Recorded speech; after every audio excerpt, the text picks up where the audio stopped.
gente, resenha da Copa no ar. Um pouquinho atrasado nesta quinta-feira, tá um corre danado, porque ó, tava lá cobrindo futebol feminino, o Rio Preto venceu mais uma pelo Campeonato Brasileiro, 4-0 para cima do Vitória de Pernambuco. Amanhã, matéria completa na edição impressa do Diário da Região. Daqui a pouquinho também já está no nosso portal, o www.diariodaregião.com.br. Mais uma vitória, as meninas bem colaram na vice-liderança do Grupo 2 do Campeonato Brasileiro. E vamos apresentar quem está de convidado hoje aqui com a gente, Ricardo Moraes. Ricardo Pezzini de Moraes, treinador de futebol, ex-jogador do América. Vem aqui para falar um pouco para a gente de carreira, de Copa do Mundo e de muito mais. Seja muito bem-vindo. Eu que agradeço a oportunidade de vocês. É um prazer a gente estar voltando aos programas esportivos de São José do Rio Preto. Que legal. Ricardo Moraes, que estava trabalhando na Ferroviária desde 2013, né, Ricardo? Foram 4 anos e meio que você teve na Ferroviária, né? Isso, desde dezembro de 2013, na realidade, o dia que nós fomos para lá. Nesse período todo, nós tivemos um período interrompido dentro do clube de 4 meses. Foi o período que a gente veio aqui, né, tentar renovar, né, um trabalho dentro do Rio Preto, né? E trabalho que infelizmente foi interrompido, eu chamo até de precocemente, né? Mas assim, nós saímos do Rio Preto, se eu não me engano, numa quinta-feira, na outra quarta-feira a gente já estava retornando à Ferroviária e permanecemos até hoje. Lá você era um auxiliar técnico permanente, né? Eu vi que você trabalhou com grandes treinadores, ajudou no comando da equipe em Campeonato Paulista, no Paulistão, em outras competições também. Queria que você falasse um pouco desse seu papel na Ferroviária e da mudança. A gente fala muito que a Ferroviária acaba sendo um exemplo de times que ressurgiram no interior, que chegou a estar na 4ª divisão e voltou para a elite, se refazendo estruturalmente, né? No início a minha função era um assistente técnico e a gente auxiliava nas contratações, na busca de futuros atletas para o clube, né? E assim, a Ferroviária passou por um período bem desgastante mesmo. A gente convivendo aí durante 4 anos, você sabe de toda a história que passou a equipe realmente bateu até a 4ª divisão, numa dívida terrível. Acabou voltando, se eu não me engano, em 2004 com um amigo nosso, o Márcio Ribeiro, né, que é também de Rio Preto. Outro Rio Pretense. E de 2005 até 2015, aí quase 20 anos, né? É isso? Não, 2005, acho que que na realidade o pessoal fala lá que a Ferroviária demorou 19 anos para voltar à 1ª divisão. É que veio de Série A2, Série A3 até culminar na 4ª divisão, né? E depois já passou só um ano na 4ª divisão e depois veio transitando entre Série A2 e Série A3 até conseguir em 2015 o seu retorno, né? Mas assim, se eu for contar todo o processo que foi necessário para que ela voltasse, né, tempo. O programa tem que ser dividido, acho que umas 5 partes. Vamos fazer resenha em capítulos. Mas assim, ela foi evoluindo, foi mudando mentalidade, gente nova chegando, gente com ideias novas, né? E eu tive o prazer aí no período aí de quase rebaixado para a Série A3 em 2013, a partir de 2014, num crescimento que ela veio subindo para a Série A1. E felizmente nós participamos aí de 3 Paulistão, depois conseguimos 2 Copas do Brasil, um brasileiro de Série D, conseguimos um vice-campeonato da Copa Paulista em 2016 e o título em 2017, né? Então foram anos que a Ferroviária realmente conseguiu se estabilizar e vem agora se estruturando para conseguir manter esse nível de trabalho. Legal, gente, ó, participa com a gente, faz sua pergunta aí para o Ricardo Moraes, está aqui com a gente, faz o seu comentário. Sobre Copa do Mundo, começa na sexta-feira, quartas de final da Copa do Mundo. O Ricardo até estava falando aqui que ele pediu um palpite para ele do mata-mata, ele apostava na Colômbia e não deu muito certo, né? Acabou perdendo nos pênaltis a Colômbia para a Inglaterra. Vitão.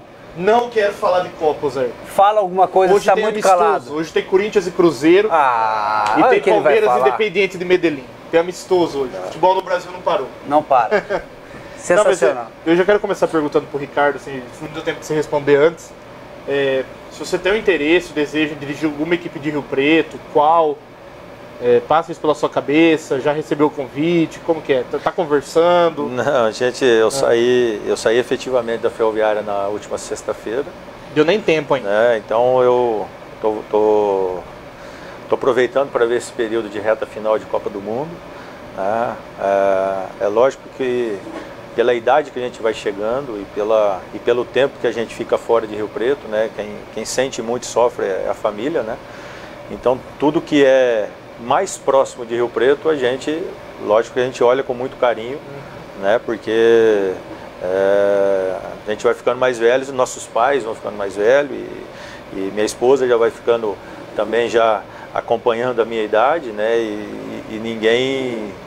Passa a ter um outro olhar. Então. E justamente, você começa a ficar preocupado com a saúde de todos, né? Você fica com aquela preocupação de a pessoa tá sozinha, não tá, né? Então a gente quer ter esse cuidado. E a ferroviária, até no momento da ferroviária, foi uma ideia, porque eu vinha de 3 anos como diretor do ABC de Natal, então... Eu ia falar, você teve essa experiência também lá no Rio Grande do Norte, né? É muito longe, né? Então não dá para qualquer probleminha que você tem em Rio Preto, não é você pegar um carro e vai e resolve.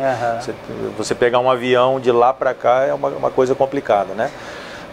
Mas assim, o esporte, nós somos do futebol, a gente tem que trabalhar. E, de repente, aonde vem uma proposta boa, você tem que pensar, e se tiver que se distanciar, a gente infelizmente tem que ir. Mas respondendo a sua pergunta, lógico que a gente tem preferência por clubes próximos, imagina então por clubes da nossa própria cidade. Né? Depois de divisão rola também? Não, para mim o que rola é a consciência diretiva de uma continuidade de trabalho, de uma mentalidade de evolução. Né? Isso aí é o que faz uma diferença na hora de você, né? Não é aquela coisa de um estalo, né? Precisa se fazer um negócio assim e depois a gente vai ver o que faz. Da noite pro dia, né? Tem que ser algo programado. Hoje o futebol, infelizmente, assim, ou felizmente, né? Para que se tenha uma organização, não funciona assim. Então nós estamos vendo aí na região, né? Vocês estavam comentando em off o exemplo que é a ferroviária, né? Também não é tão próximo, mas a gente pode citar o Novo Horizontino, nós podemos citar o Mirassol, que está aqui do lado. Né? Eu tenho ouvido falar de uma reestruturação do Bandeirante Birigui, né? E a gente vê aí que também já se classificou, na quarta divisão para vir. Então a gente é feliz porque a região nossa é rica, né? Nós temos aí Olímpia, nós temos... Já foi melhor. Já foi melhor.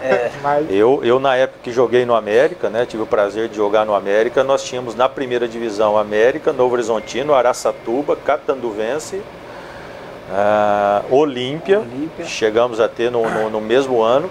Então só aí são 5 clubes aqui efetivamente próximo da nossa região na primeira divisão. Né? Hoje nós temos aqui o Novo Horizontino e Mirassol. Né? Mas nós já chegamos a ter 5 na primeira divisão. E se eu for puxar pela memória os da A2, que é um campeonato extremamente forte, muito difícil, nós vamos subir essa região para 15 clubes. Participando aqui com a gente, já mandando um boa noite a Tânia, um abraço para você, Tânia Requena. O Lorenzo também está aqui. O Cláudio Raimundo falando que esse é fera. O Vicente disse, se você recebesse um convite hoje, estaria disponível para assumir? O Ricardo, como ele disse aqui, você desligou da ferroviária essa semana, né? Então, estamos abertos para qualquer proposta. Legal, legal. O Ricardo, que o Marcão tem fotos aí, a gente tem que contar um pouco da história dele. O Ricardo, eu conheci ele trabalhando no Sub-20 do América, eu acho que foi a primeira vez, lá no início da década de 2000, você foi técnico do Sub-20 do América. 2002. Cheguei em 2001 no América. O time foi nas oitavas de final, né, do Campeonato Paulista, se não me engano. Quartas de final, perdeu pro Palmeiras, que tinha Wagner Love e tudo mais. E o seu time tinha Jales, né, Danilinho, Surgino, tinha promessas que eu fico triste por não terem hoje, ainda estarem atuando em grandes clubes, que era o Mário André, que depois subiu com o Rio Preto, né? Tinha o goleiro Rafael Saci. Né? Nós tínhamos um meia Leonardo, o Du, que depois até jogou algumas campeonatos da primeira divisão pelo Mirassol, mas encerrou a carreira precocemente. Né? Catanduvense também. Tinha bons valores, tinha bons valores no América, infelizmente alguns ficaram pelo caminho. Tem as fotos aí, Marcão? Mostra as fotos do Ricardo aí para ele comentando com a gente. Ricardo, que pelo América foi campeão, 92, aspirante, né? De 92, né? Que legal. Aspirante, é um título que a gente gosta muito de relembrar. O Ricardo, o jogador faz o DVD. E o treinador? Ele monta ali passou uma foto com o nosso amigo Roberto Fonseca, né? Que fomos, na época, um jogo amistoso entre Oeste e Ferroviária. né? O Roberto hoje está fazendo um grande trabalho no Sampaio Correia, né? Estão na final da Copa do Nordeste, né? E para os amigos riopretenses está torcendo por ele, que, se eu não me engano, começa, se não está começando nessa quinta-feira, começa na próxima semana, frente ao Bahia. Então já está fazendo história, nosso amigo lá, e sempre, o futebol é legal porque dá a oportunidade de você rever os amigos, né? Quem continua trabalhando, uma hora ou outra você acaba revendo os amigos. Agora me entrega, é verdade que você se espelhava no Marco Aurélio? Porque ele falou que ele veio antes de você, foi campeão no Japão e era um zagueiro muito técnico e você queria se espelhar nele, é verdade? Isso procede? Rapaz, Marcão, o que eu posso responder, Marcão? Você sabe que você... A época que eu ia ver você jogar no América, você tinha um rendimento muito positivo. Tinha até cabelo, né? Tinha até cabelo, era um cabelo até bonito, Marcão. Mas não, o Marcão era um bom valor que tinha na América. Era um bom valor. Claro que eu falei brincando do vídeo e tal. Não deu sequência, não sei o que aconteceu no final, mas depois ele se reencontrou como centroavante do Ipiranga no Amador Rio Preto. Aí ele ficou careca de fazer gol. Não, aí careca de fazer gol, realmente. Aí ele se encontrou. Mas o treinador usa também da rede de contatos que ele tem, assim, para buscar a vaga num clube, conhecer um dirigente? Ou é mais empresário? O treinador tem empresário também ou não? Tem, hoje muitos. Hoje, principalmente os treinadores, assim, vamos dizer, de Série A e B, acho que 95% tem. Esses daí, eles tem gente que trabalha com eles, né? Que esse campo abriu, né, para os treinadores, né? Não é tão grande quanto jogador, né? Porque hoje você vê empresários cuidando de jogador na 4ª divisão aqui de São Paulo, tem um monte. Mas para as divisões menores, níveis estaduais, né, e aí de Série C para D do brasileiro, é difícil você encontrar essa situação, mas ela está se expandindo. Ela está se expandindo e logo ela vai estar aí mais ou menos ao nível do que é os atletas. O Ricardo, você foi jogador, treinador, dirigente. Você vê o futebol, quantos % do futebol é sujo? Você daria um número assim para a sujeira que tem no futebol? Ou não, ainda há gente honesta? Os clubes ainda têm pessoas idôneas e tudo mais, que não tem interesse de patrocinador, de político, de vereador. Como que você vê no geral? Assim, hoje, o futebol, principalmente hoje, com a questão da globalização dele, você vê um jogo pelo Facebook, você vê hoje em todos os PFC, essas coisas, o futebol, ele depende de gente externa. Ele não consegue se sobreviver da renda. Você não consegue fazer um time de futebol ao nível que está hoje. Com torcedor só. Com torcedor e a propaganda que você põe na camisa. É impossível, você não consegue. Primeiro que os estádios, né, eu vou dar o exemplo da onde eu convivi nesses últimos anos. Né, time com 3 campeonatos paulistas, você enfrenta o Santos com 9 mil pessoas no estádio. Aí não tem... Você enfrenta aí vamos dizer, um Mirassol, que vamos dizer, times parelhos, né, um Novo Horizontino, para 1.200 pessoas. Não paga, né? Depois você faz um segundo semestre numa Copa Paulista, você vai até a final com média de público de 800 pessoas.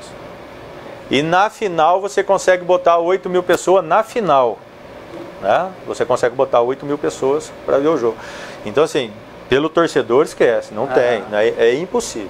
Então você tem que procurar auxílio externo. E quando vem esse investimento externo, geralmente ele vem com um interesse de retorno. No caso do empresário que quer pôr o jogador, no caso da empresa que quer colocar a marca dela. Então sempre tem um interesse. Assim, respondendo a sua pergunta, infelizmente, para clubes, né, vamos dizer assim, do que nós temos na nossa região, para fazer um trabalho de alto nível do que é necessário hoje dentro do futebol, assim, alto nível, né? Trabalho que você consegue manter o clube, tudo bem, você consegue fazer com as placas no campo, com patrocínio na camisa, mas para você pular pro degrau de cima, tem que ter uma ajuda externa. Então, assim, eu tenho experiências do Campeonato Goiano que você cansa de ouvir, todos vocês que estão no futebol, que a cidade de Santa Helena vai botar um time porque o governador vai ajudar. Porque o prefeito lá gosta de futebol e vai ajudar. Então, assim, isso existe muito no Brasil. Existe o que o Osair falou do interesse de um empresário pegar um clube para que ele coloque os jogadores dele, para que ele tenha um retorno lá, depois ele passa aquele período, ele sai de lá e deixa o clube todo cacarecado, que é a mesma coisa você alugar uma casa para uma pessoa, quando você pega, o que acontece? Tem que reformar. Você tem que brigar com a imobiliária nunca, normalmente fica ali no meio termo pro inquilino e pro provedor de uma casa para que ele possa alugar, ele tenta ficar no meio termo, no final de tudo quem vai arrumar a casa? O dono. O dono. Então aí fica o regaço para o dono arrumar, é o próximo presidente, é o próximo com ideia nova, tal. Então é complicado, cara, é difícil, tá? Não tá fácil tocar o futebol hoje, não. Legal, ó, participações aqui, ó, a Kátia Cristina de Menezes participando, o Marcel José da Silva, o Silvio Martins faz uma pergunta legal, e o Bruno Booker diz o seguinte: turma do posto, manda um abraço pro grande amigo Ricardo Moraes, esse é fera, ótimo profissional. Um abraço pro Bruno e não sei se sexta-feira estaremos juntos no posto, porque será logo após o Jogo do Brasil, ninguém sabe como que vai ser. Ninguém sabe como é que vai estar o clima. O Silvio está perguntando, como fazer o América ser um time forte, assim como era antes e dava orgulho de assistir? Rapaz, é que nós estamos falando, né? Cada um conhece a sua casa, né? Então nós não sabemos hoje, eu, por ser rio-pretense, eu acompanho tudo que tem na nossa região, e eu via que estava indo italiano, depois voltava para o Zé Branco, depois voltava para o italiano, e eu ficava aqui imaginando quem que seria o treinador da equipe, né? Porque você tem um e ele tem outro. Então você põe um, depois ele põe outro. Imagina a baderna. Não, imagina os jogadores, né? Mas eu estou muito feliz porque o América conseguiu a sua classificação, né? Parece que está precisando de um ponto. Precisa de um ponto aí no último jogo, né? E estou contente que o América está conseguindo se classificar, que as últimas vezes que... o ano passado classificou para a segunda fase, mas aí na hora do mata-mata o Vitor foi lá, pé frio, aí o time não chegou para a segunda fase, legal. Mas vamos tirar o Vitor agora da segunda fase, vamos ver se a gente já... O Vitor não vai, vai fazer igual o Petrocílio, não vai pisar rádio lá, acabou. Porque assim, é um negócio...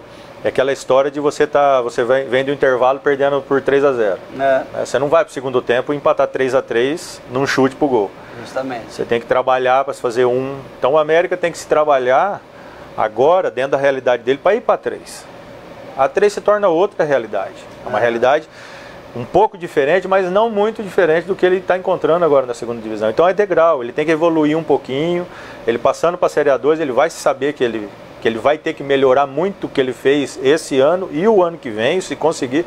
Então, assim, gradativamente com pessoas qualificadas do futebol, com pessoas que tenham respaldo de direção e com pessoas aí, que aí é caso da direção, que pessoas que consigam trazer gente para ajudar sem que tenha essa secura de interesse, né? Tem que trazer um empresário que ponha dinheiro? Tem. Ele tem algum interesse em algum jogador? Provavelmente sim. Quais jogadores vai ter? O que o América vai ter? E esse mas quem vai trabalhar esses jogadores? Tem que ter a consciência também que o clube tem que ter a política de trabalho dele, sabendo que ele vai colocar o jogador, mas que ele tem que buscar o rendimento também, né? Não adianta só, vou colocar porque é do empresário. Não adianta colocar o jogador e esse jogador não fazer o clube render. Porque se o clube não rende dentro de campo, perde todo mundo. Perde o clube, que não vai se classificar, e vai patinar mais um ano na mesma divisão.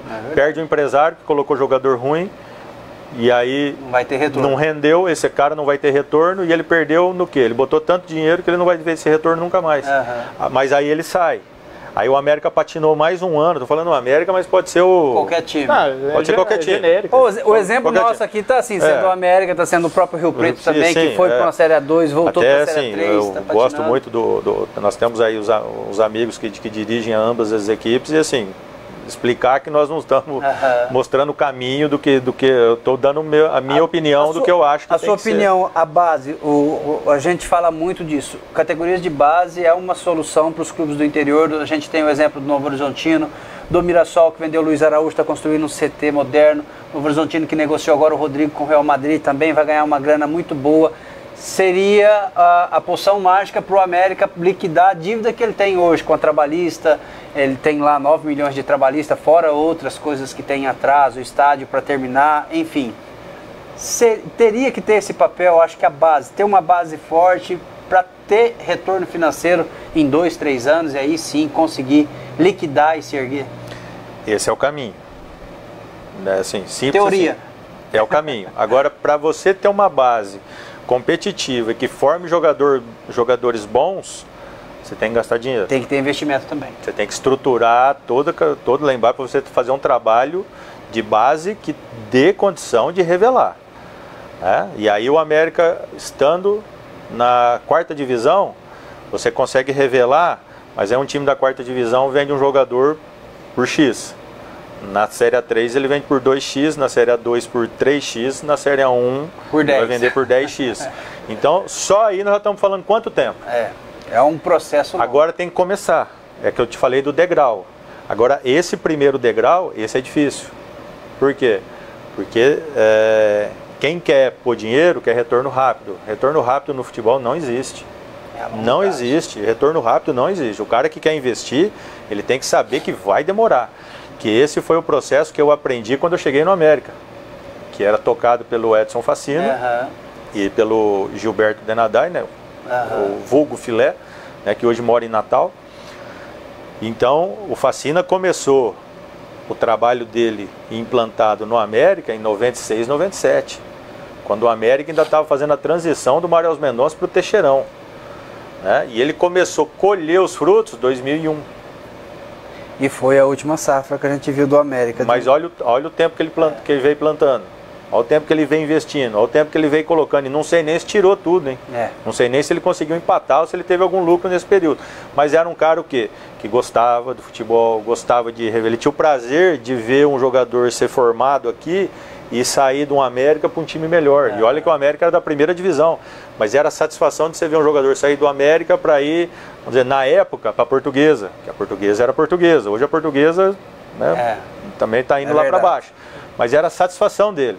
Entendeu? Não era especificamente o dinheiro em si, né? Então, você vê, é um cara que investiu, colocou durante 6, 7 anos no América. Entendeu? O Donizete Carvalho está participando aqui, um abraço pro Donizete. Está mandando um abraço pro velho amigo Ricardo Moraes. Donizete Carvalho, se eu não me engano, é o Doni, que foi goleiro do Rio Preto. Esse mesmo. Trabalhou muito tempo lá no Rio Preto, é um grande amigo nosso. O Adriano Jesus também mandando abraço pro Ricardo Moraes. E o Vicente Walter faz uma pergunta. Você acha que se o Brasil for hexacampeão, se muda alguma visão referente a patrocinadores para clubes com menor expressão? Ou não vai mudar? Acho que não muda. Não muda. Acho que o Brasil ser hexacampeão vai glamorizar que o Brasil é 6 vezes campeão do mundo e tal. Nós vamos comemorar um pouquinho até o final do ano e volta tudo ao que era antes. E só vai ter propaganda pro Neymar, pro Gabriel Jesus, pro Tite. Para quem está nesse patamar... E pro Ivamar nada, né, Vitão? Todo mundo cresce. O Ricardo, eu queria saber assim, qual a dificuldade de trabalhar com um jogador desses clubes médios, assim, que não estão... Que tipo de ambição que você coloca neles? O que você trabalha mais? É ego? Você percebe um ego alto já ou não? Não tem, assim... Qual que é a maior dificuldade que você tem? Que você procura trabalhar? Vamos tirar, por exemplo, assim, esse último Paulistão, né? Nós tínhamos um grupo de jogadores que tinham algumas passagens em clubes da primeira divisão. A Ferroviária teve um orçamento entre os 16 clubes, talvez aí o menor de todos, né? Então teve que fazer um Paulistão dentro da sua realidade financeira. Então as contratações também eram o quê? De jogadores que queriam um espaço melhor, né? Buscar alguma coisa. Então aí, quando você mexe com esse tipo de jogador, você não tem esse problema de ego, né? Porque normalmente assim, quando você tem um cara que já é consagrado, um cara que vem ali e tal, ele já...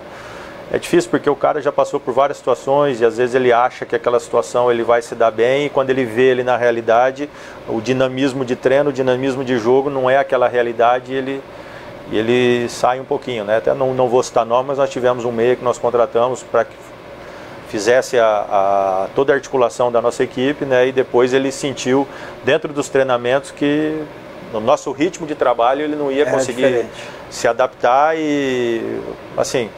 Até nós ficamos meio de olho, ver se ele se encaixava em algum time, em outro time do Paulistão, mas ele não se encaixou, ele alegou uma lesão, que ele precisava fazer uma cirurgia e realmente ele não atuou, até o dia de hoje ele não atuou em clube nenhum. Então acredito que deva realmente sentido essa cirurgia. Então é assim, o próprio jogador, vendo a honestidade do trabalho e vendo que ele não ia suportar aquele ritmo de trabalho, porque ele já poderia já ter uma lesão, que ele vai assim, tipo, eu consigo administrar isso aí, são 12 jogos no Paulistão, eu consigo levar esses 12 jogos de boa, faço o meu salarinho lá bonito e vou embora, e era um salário bom, né? Na realidade assim, era o maior salário que a Ferroviária ia pagar, era para ele, e ele foi honesto. Na época nós desconfiamos que ele não estava sendo honesto e ficamos de olho, que era justamente para saber que tipo de jogador a gente estava lidando. Mas hoje nós podemos falar que o cara realmente foi honesto e soube que ele viu que ele não ia conseguir. No ritmo nosso ele não ia conseguir. E depois o que acontece? Você vai no mercado procurar esse jogador e não acha, cara. E aí nós ficamos carentes de um jogador nessa posição. Vocês vão buscar jogador, busca do perfil do treinador. Do perfil do treinador. Ou o craque é craque. Sempre vai ter lugar. O craque é craque, aí a Ferroviária não tem como pagar um craque. É simples assim, né? Mas ele é o craque. Se a gente pode ter o craque, né? Nós vamos ter o craque. Ninguém vai abrir mão de um craque. Ninguém. Isso aí é indiscutível. Ninguém vai abrir mão. Agora o craque custa. O craque tem preço. Tem que ter investimento também. Tem preço. E aí a Ferroviária não tinha condição de ter o craque. E os treinadores, eles colocam o perfil de atleta que eles querem? Que tipo de perfil? O que eles falam? Aí cada um tem um método de trabalho, né? E tem pelo clube também. Então, por exemplo, igual você falou, o craque é o craque, beleza. Então, o craque é o craque, mas quando ele é craque, ele já é famoso. Então esse craque que é famoso e tem boa índole, ele serve de exemplo para a categoria de base, que hoje na Ferroviária vem se fortalecendo. Então ela vem se fortalecendo e a Ferroviária quer o quê? Que o jogador do profissional seja espelho da molecada que está surgindo. Então você chega no refeitório da Ferroviária, chegava um jogador lá contratado e ele vai lá com um chinelo. O chinelo não vai com a havaiana, porque o jogador de primeira divisão não põe a havaiana no pé. Ele vai com chinelo e tal, mas a gente proibia. Por quê? Porque nós queremos que o menino, já desde o sub-15, não vá de chinelo para fazer as refeições, porque ele não vai de chinelo andando para cima e para baixo na rua, né? Então assim, o exemplo vem de cima para baixo. Então a Ferroviária hoje está tendo muito cuidado com isso. Então as contratações também em cima disso. Então lógico, em cima do craque, em cima da boa índole de trabalho, o caráter de trabalho, né?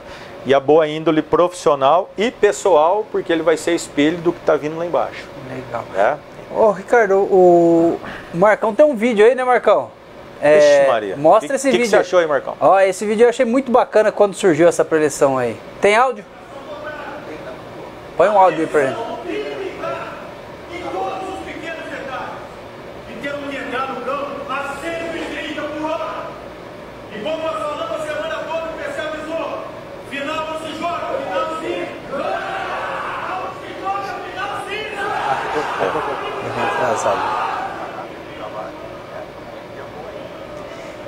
Conta um pouco desse vídeo aí pra gente, que foi, quando eu vi esse vídeo pela primeira vez, achei muito bacana esse bastidor, esse vestiário, que agora os clubes começaram a abrir, né, com suas TVs, a fluidez da comunicação, muito bacana, e é muito pro torcedor e para quem trabalha com esporte, é emocionante de ver que, assim, isso que faz o cara entrar no campo mordido, faca no dente. Ali era uma situação de que a gente vinha já de 2016, nós perdemos a final dentro de casa pro 15 de Piracicaba.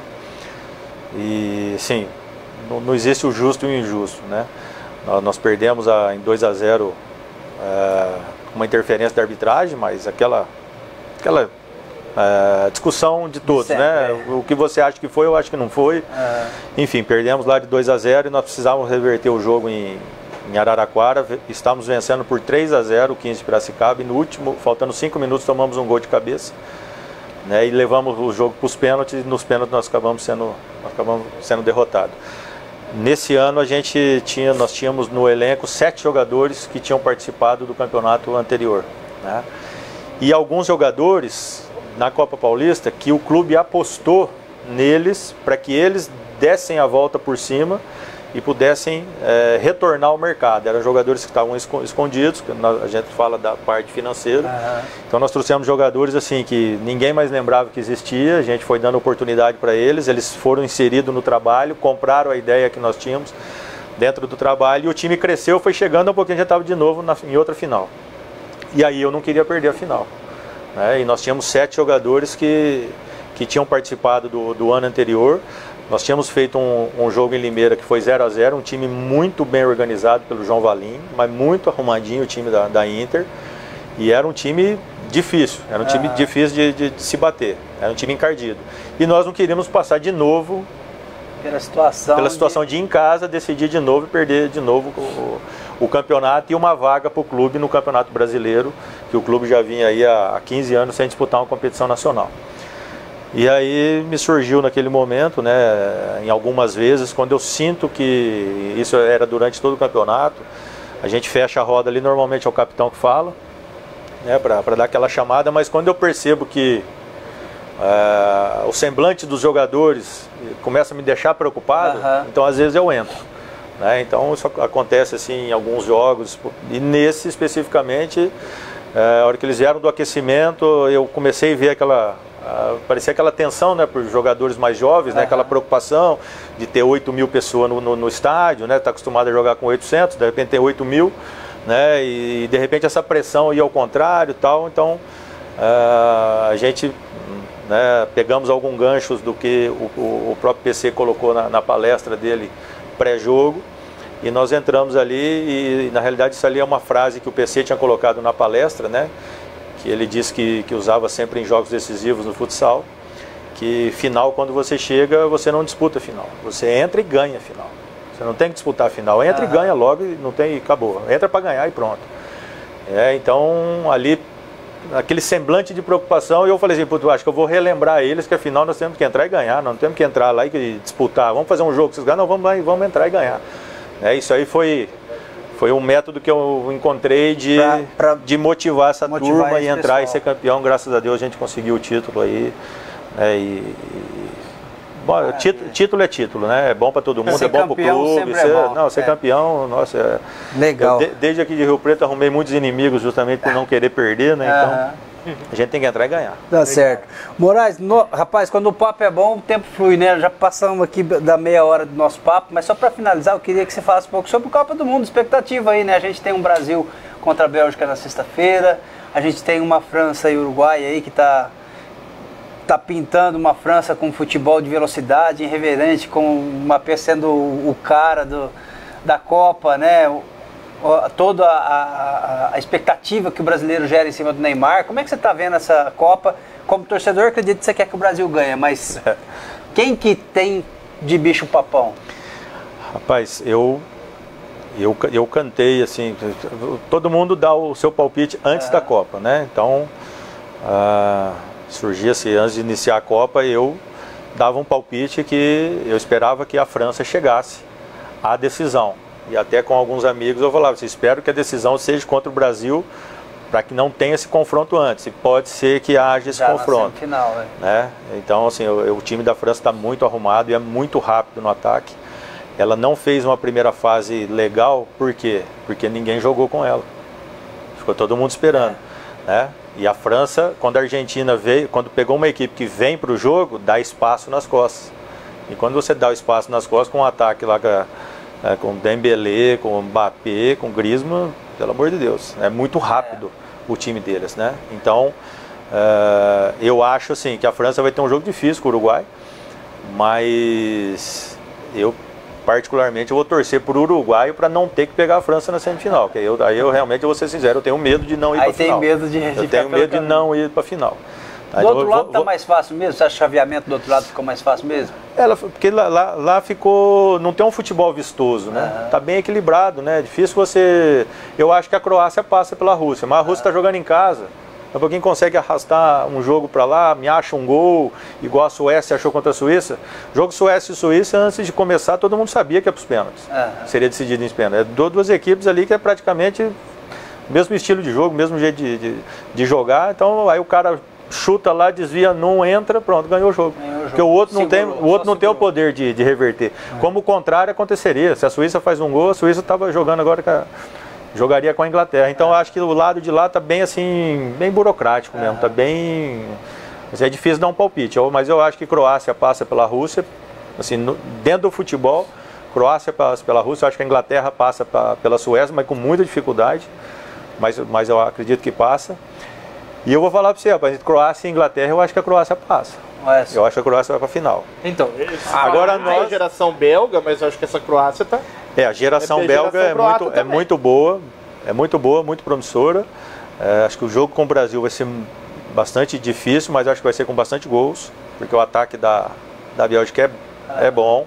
A defesa do Brasil é muito boa, mas eu acho que o ataque da Bélgica vai conseguir fazer algumas coisas. E o talento que nós temos ofensivamente com a fragilidade da defesa belga vai fazer com que, aí vou relembrar do nosso mestre Cilinho, né? Que o Cilinho gostava que um jogo acabava 5-4. Mas que ele ganhasse. Tivesse gol. Não, que ele ganhasse. Porque isso é bastante gol, mas o time dele faz 5. Beleza. Mas eu acho que o Brasil aí vai ser talvez um 3-2 igual foi com a Holanda em 94. Né? Mas o time da Bélgica é um time muito promissor, é um time bom. E é um time dos esquemas táticos que eu vi o mais interessante. Tá? Que é uma equipe que defende no 5-4-1, né? Mas ataca no 3-4-3. Tá, com transição muito rápida. Então esses dois da linha de 4 aqui, são 5 mais 4, esses dois sobem rapidamente para fazer 3, e os dois alas aqui sobem rapidamente para compor o meio e atuam como meias, ficando só os 3 zagueiros.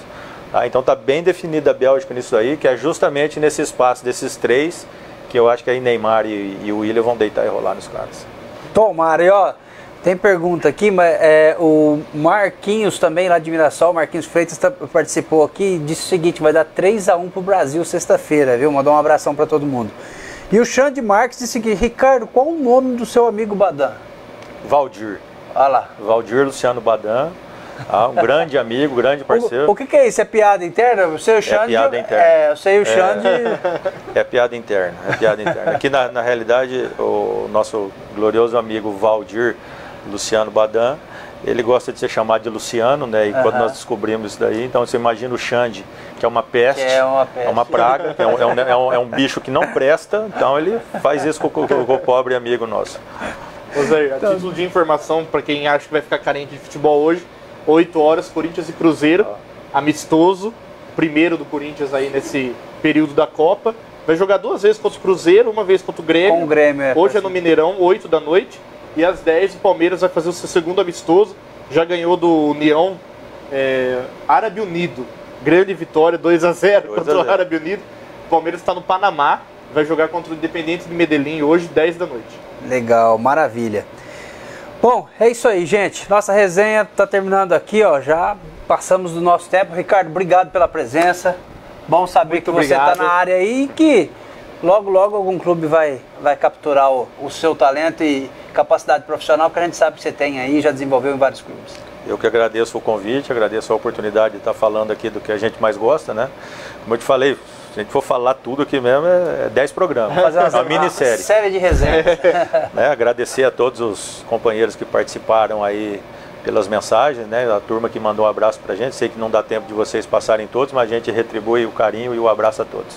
Beleza. Isso aí, gente, a nossa resenha volta amanhã, tá bom? Aqui pelo Facebook do Diário da Região, mais um bate-papo sobre Copa do Mundo. Expectativa, será que vai dar Brasil sexta? Será que na resenha de sexta estaremos felizes? O Vitão com aquela peruca verde e amarela? Esse aí que usa peruca, não sou eu. Mas tá precisando, tá ficando careca. Tem uma história tua com essa peruca aí, que eu tô sabendo que, ó, essa peruca desde 5 anos de idade, que tem uma história aí com essa peruca. Então tá bom, depois, nas próximas resenhas. A gente volta. Minha irmã tava falando.